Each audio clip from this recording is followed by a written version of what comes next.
કોઈ પૂછે કે વસુદેવ દેવકી ત્યાં ભગવાન કેમ ગયા? પૂછે ને કે ના પૂછે?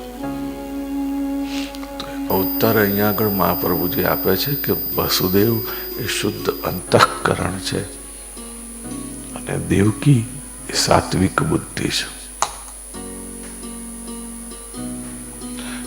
આ બેનું જયારે મિલન થાય ત્યારે કૃષ્ણનો જન્મ થાય અને થાય. એક સ્ત્રી પુરુષની વચ્ચે આદર્શ એવું પાત્ર મૂક્યું કે એને જીવવાનું કેવી રીતે છે એ અહીંયા વસુદેવ દેવકીના દાખલા થકી આપણને શીખવાડે છે. એક શુદ્ધ અંતઃકરણ છે, એકદમ pure heart, clear heart, pure intention, no manipulation. અને એક સાત્વિક બુદ્ધિ છે. બુદ્ધિ છે પણ કેવલ સાત્વિક એટલે કેવલ ભગવદ સંબંધી, ભગવદ વિષયક.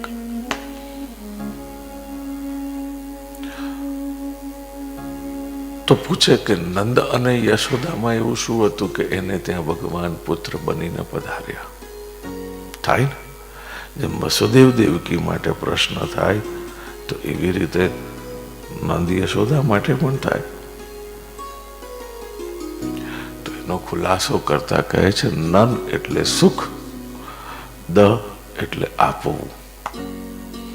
જેણે પોતાના ચારિત્ર્ય, કર્મ અને સ્વભાવથી કેવલ સુખ જ આપવાનું કામ કર્યું છે એનું નામ નંદ. અને યશોદા, યશ એટલે કીર્તિ અને દા એટલે આપવું. જેણે કેવલ પોતાના જીવનમાં કીર્તિ, યશ આપવાનું કામ કર્યું. આપણે લેવા માટે દોડાદોડી પડાપડી કરીએ, પણ યશોદામાં આટલો જ ફરક હતો કે આપવા માટે પડાપડી કરતા. કોઈ પૂછે ફરક કેટલો આપણામાં અને યશોદામાં, તો બોલે આટલો જ.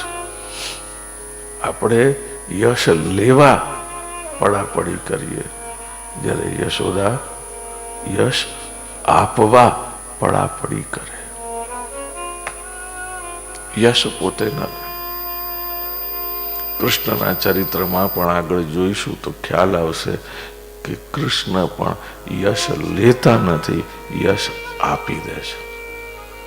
ગોવર્ધન ધારણનો પ્રસંગ હોય કે કોઈ પણ પ્રસંગ હોય તો યશ એમણે લીધો નથી.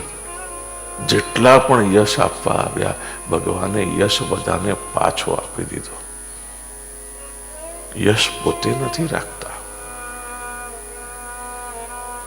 ત્યારે આપણને ખ્યાલ આવે કે આ પાકું યશોદાના લાલ છે.